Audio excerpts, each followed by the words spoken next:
I said all first round that the Denver Nuggets playoff does not start. Into the end of the first round. And now they're in the second round. I didn't even get to talk about game number 1.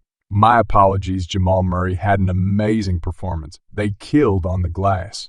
They did pretty much everything correctly and blew the boys out of the water. Today, we just saw Jamal Murray have a staker of a game. A staker of a game didn't matter. Typically, the games where we see Nikola Jokic have to go out there for 35-plus points, they don't really equate to wins because it changes the entire place out of the Denver Nuggets. Today, he had nearly 40, 16, and 5, but he had other people step up. And honestly, the other person that I'm thinking about, I didn't even realize, had 2 points on the night. Christian Brown woke up this morning, not knowing he was going to have to guard Kevin around, probably, and then did it, and did it well. Imagine telling Christian Brown when he was in the national championship game, whenever that was, that in the year's time, you're going to be guarding Kevin and ran in a pretty high-stakes game. You're going to do a pretty damn good job. I wonder if he would have believed you. Christian Brown has been one of the better rookies this season. I don't know if he's going to make an all-rookie team because he's a role player and a lot of the other rookies that, you only get 10 spots. They're usually starters and getting a lot of shot attempts. He's been plug and play and been pretty good. I mean, again, this is a playoff game. He played 15 minutes in this one and they were a quality 15. And again, a series does not start until the roll team wins a game, so that the Denver Nuggets just took care of business. Great, now they got to go to Phoenix and at least get one, and I'm scared for the Phoenix Suns. Yeah, I'm going to be real. I'm scared for them because they even tried to play the numbers game. The main reason why I was like, we talked about this, that the Suns have the star pair obviously with Kevin and Devin. I didn't even think about that. Devin has been one of the best players in the playoffs behind probably Jimmy Baldy's probably the number 2. And Kevin Durant is Kevin Durant, right? That alone is good enough for a lot of people to believe you are a contender. You can win any series.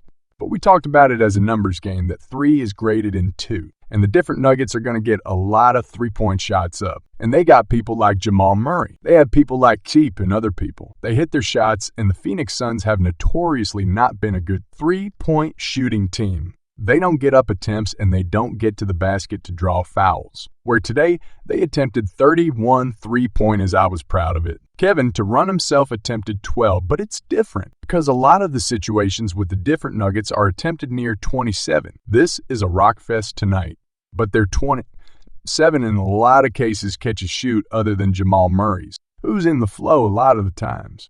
They're catching shoot opportunities. We felt like the Phoenix Suns, all the dancers, like Kevin, knowing that we need to shoot more threes. So I'm going to dribble up court and shoot my 3. It's off the dribble and he's Kevin, and he's going to hit a lot of those. But tonight, 2 for 12, Devin Booker, same situation. He might get a catch and shoot 3 here and there, but for the most part, he's creating for himself. I'm thinking about one on the wing where he held the ball for like 6 seconds before he attempted a shot. But he attempted it and it went in on glass. I think Kevin hit one off glass today too, which is weird. They tried to play the numbers game and lost it. And one of the things that I won't say bother me, but I think we've mentioned this on this channel before. And I'm recording this right after the game industry. I don't know any of the pressures I'm talking about. Mighty Williams and a lot of Phoenix Suns fans I see on Twitter complain about their lack of free throws. Ladies, and they're not a team that gets to the basket. And that's where you draw contact usually to get free throws. So they shot 5 free throws on the night and there's 20. 1 from the Nuggets.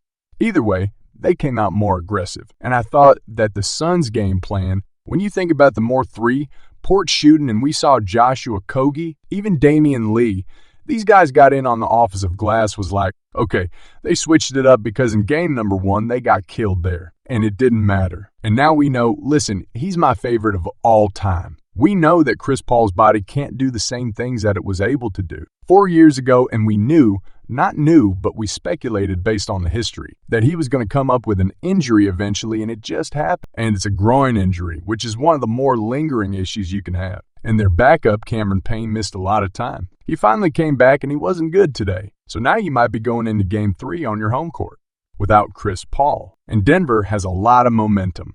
So I'm a little bit worried for the Suns. And again, Anything can happen to us. A long series, the same teams go up to and lose all the time. But the Denver Nuggets have looked amazing so far. And that's even with them tonight shooting very poorly from the field. Been a heck of a series, though. I'll tell you that much. It's been a heck of a series so far, even though it's just been 2 games. I'm excited to see what Phoenix has.